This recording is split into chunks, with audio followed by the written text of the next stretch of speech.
میں بات شروع کروں. میں سجاد میر صاحب آپ سے آپ کا بہت شکریہ ادا کرتا ہوں. آپ تشریف لائے.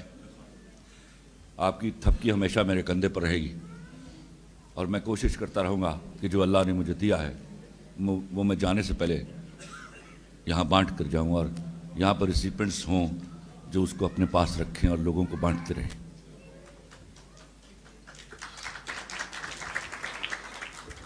ایک بات ذہن نشین کر لیجئے جس پر بہت سارے گھٹیا ناقدین نے بات کرنے کی کوشش کی. لا الہ الا اللہ محمد رسول اللہ. میں رائٹر نہیں ہوں. میرے پاس صریحاً اللہ کی دین ہے. وہ دیتا ہے اور میں منشی کی طرح لکھتا ہوں. اگر اس کو کوئی عاجزی سمجھتا ہے تو وہ عاجزی سمجھ لے. اس کو کوئی میری اوقات سمجھتا ہے تو وہ میری اوقات سمجھ لے. انگریزی انگریزی انگریزی یہ سنتے ہوئے میرے کان پک گئے. کسی کو نہ آئی اور سب سیکھ کے تنتنے کے ساتھ چلتے پھر رہے. گھر میں ماں پنجابی بولتی ہے, گھر میں ماں سندھی بولتی ہے, گھر میں ماں بلوچی بولتی ہے, گھر میں ماں پشتو بولتی ہے, اور آپ ٹھسے سے انگریزی بول کے بتا رہے ہیں کہ I am somebody who discriminates from you. کیا ڈسکرمنیشن ہے؟ انٹلیکٹ کیا ہے؟ لیاقت ہے کیا انگریزی؟ 6 مہینے میں یہ زبان سیکھی جاتی ہے. آپ کیا ہیں؟ ایک زبان کے بھروسے پر اتنا تنتنا, اتنا غرور. آپ نے پورے ملک کا سلیبس اڑا کر رکھ دیا. سکول کبھی کسی زمانے میں پوچھا جاتا تھا بچہ کتنا لائق ہے. آج یہ پوچھا جاتا ہے وہ کون سے سکول میں پڑھتا ہے, فیس کتنی ہے اس سکول کی. کیا آپ کے انٹلیکٹ کو یہ چیز ڈیفائن کرے گا؟ اتنی فیسیں دینے کے لیے کہاں سے آئیں گے پیسے؟ کیسے وہ بچے پڑھائے گا اتنے ایسے سکولوں میں؟ اور کیسے آپ پڑھائیں گے؟ تو کرپشن کریں گے آپ, بے ایمانی کریں گے آپ اپنے ساتھ, اس ملک کے ساتھ, خدا کے ساتھ.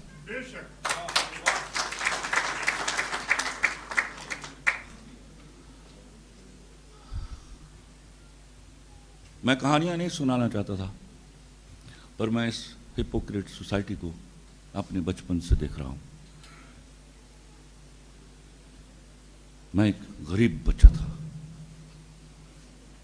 جس کے پاس کبھی نیکر ہوتی تھی تو شرٹ نہیں ہوتی تھی, شرٹ ہوتی تھی تو نیکر نہیں ہوتی تھی. محلے کی مائیں اپنے بچوں کے ساتھ مجھے بیٹھنے نہیں دیتی تھی.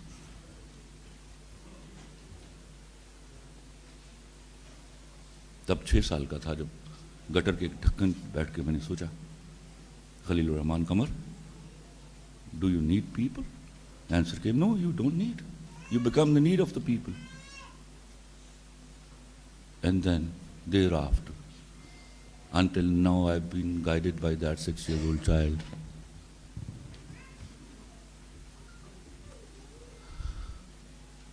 آپ نے ہر چیز کو اپنی ضرورت بنا لیا. ناکامیاں ہو رہی ہیں اس وجہ سے. میں آپ کو, میرے موبائل میں ایک میسج ہے.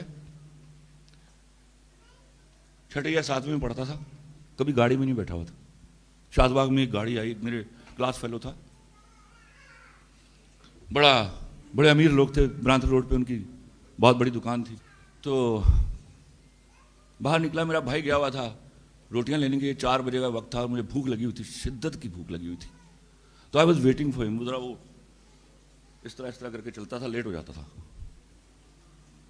تو اتنے میں گاڑی آ کے رکی, نئی گاڑی میں نے پہلی دفعہ دیکھی شاد باغ میں, نئی گاڑی. آجا بچہ تم سیر کرائیے. لو میں کھانا بھول گیا, میں گاڑی میں بیٹھ گیا. وہ مجھے لے گئے لبرٹی, شاد باغ سے لبرٹی. وہ برگر کی شاپ تھی, ان دنوں بڑی مشہور تھی, یو نو دا نیم. وہاں ان دونوں بھائیوں نے آگے بیٹھے ہوئے تھے, میرا کلاس فیلو اور اس کا بڑا بھائی. انہوں نے 2 برگر منگوائے اور کھانے شروع کر دیے. برگر میں زندگی میں پہلی دفعہ دیکھ رہا تھا اپنی آنکھوں سے. میں بھوک سے مر رہا ہوں اور وہ برگر کھا رہے ہیں. پھر بڑے بھائی کو اچانک خیال آیا اور اس نے ایک ٹکڑا توڑ کے کہا, لے کھلے, کھا لے. میں نو, میں کھا کے آیا. کوئی کھلا نہیں سکتا تھا. I was such an egoistic guy. میری بدقسمتی اس دن یہ تھی کہ مجھے لیبرٹی سے شاد باغ کا راستہ نہیں آتا تھا, ورنہ میں گاڑی سے نکلتا اور پیدل واپس آ جاتا. خیر میں واپس آیا. میں نے اپنے گھر کے دروازے پر داخل ہونے سے پہلے قسم کھائی کہ زندگی میں جب کبھی گاڑی میں بیٹھوں گا تو وہ انشاءاللہ میری اپنی گاڑی ہوگی.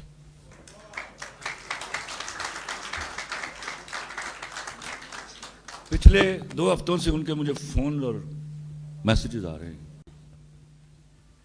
وہ مجھے تعارف کرا رہے ہیں کہ آپ نے پہچانا, میں یہ ہوں, میں سر خلیل الرحمان قمر ہو گیا ہوں میں اب. سر میں, میرا یہ بھائی, سر میرا یہ رشتہ دار, سر آپ کو یاد ہے آپ اس وقت بھی تھوڑا تھوڑا غصہ کرتے تھے, حالانکہ میں بڑا غصہ کرتا تھا. اب چونکہ مجھے یہ کہنا ذرا مشکل ہو گیا ہے, تو ہمارے بچے آپ سے ملنا چاہتے ہیں. میرا دل تو کرتا ہے میں ان کو انوائٹ کروں اور وہی برگر جو ہے لے کے آؤں ان کے کھانے کے لیے. مجھے تکلیف یہ بھی ہوتی ہے کہ جب اردو میں میں ٹوکتا ہوں کہ یہ کیا لفظ بول رہے ہو, تو آگے سے کہتے ہیں بات سمجھ آ گئی. تو میں حیران ہوتا ہوں یہ PUT پٹ اور CUP سب کیوں نہیں بولتے.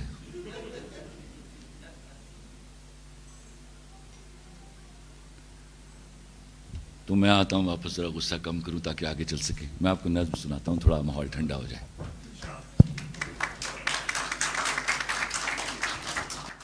میں جب اپنے خدا سے ملوں گا یہ پوچھوں گا, میں جب اپنے خدا سے ملوں گا یہ پوچھوں گا, کن جب پہلی بار کہا تھا کون سا لفظ ایجاد کیا تھا. میں جب اپنے خدا سے ملوں گا نشو آپا یہ پوچھوں گا, کن جب پہلی بار کہا تھا کون سا لفظ ایجاد کیا تھا. دیکھنا اس دن ثابت ہوگا پہلا لفظ محبت ہوگا. مطلب یہ کہ بھولا نہیں ہوں آپا, مطلب یہ کہ بھولا نہیں ہوں, یہ بھی نہیں کہ یاد آتے ہو. مطلب یہ کہ بھولا نہیں ہوں, یہ بھی نہیں کہ یاد آتے ہو. پہلے سب سے پہلے تم تھے, اب تم سب کے بعد آتے ہو.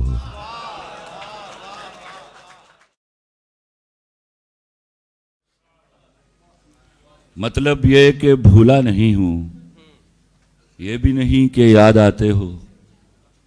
پہلے سب سے پہلے تم تھے, اب تم سب کے بعد آتے ہو. اردو کی کتاب نہیں رکھتا تھا میرے پاس, معاف کر دیجیے گا, اس بات پہ کوئی فخر نہیں ہے مجھے, میری ایگو کا مسئلہ تھا. شاید غریب بچہ تھا تو ڈسکرمنیشن چاہتا تھا تھوڑی. اردو تھی میرے ہاں, مجھے اللہ نے دی ہوئی تھی. اب میں یہ بات کیسے کہوں. تو مجھے بہت مارا اسکول میں میرے ٹیچرز نے. ٹیچر تو ہم کہاں کہتے تھے, ہم ماسٹر صاحب کہتے تھے. یہ مار کھاتے کھاتے اینڈ اسپیشل تھنگ جو ہے, ایک دفعہ بہت مارا, میری انگلیاں سوج گئیں, تو میں نے ابا کو بلا لیا اسکول. ابا اسکول آئے تو پوچھ گچھ شروع ہوئی. ٹیچر سے پوچھا تم نے کیوں مارا اتنا. اس نے کہا جس کے پاس اردو کی کتاب نہیں. ابا نے کہا کہاں ہے کتاب. کتاب بیچ کے میں فلم دیکھ لیتا. میں نے کہا مجھے کتاب کی ضرورت نہیں. ابا کو پہلے غصہ آیا, پھر چپ ہو گئے. ہیڈ ماسٹر صاحب آ گئے, ان سے بات چیت ہوئی. کہا اس کے ششماہی اور نماہی پیپر نکلوائیے. تو ششماہی اور نماہی پیپرز میں میرے لوئسٹ مارکس تھے 75 میں سے 65.5. ابا چپ ہو گئے. یہ مجھے میٹرک تک اس کی اجازت مل گئی. پھر میں کالج جاتا ہوں. ایک شخص جس کو میں یاد رکھوں گا, یاد کروں گا اور تادم مرگ یاد کرتا رہوں گا, میرا استاد ڈاکٹر احراز نقوی. کالج میں آزادی تھی. پہلا دن اردو کا پیریڈ پڑھنے کے لیے گیا. ایک خوبصورت آدمی اندر داخل ہوا, مسکراتا تھا.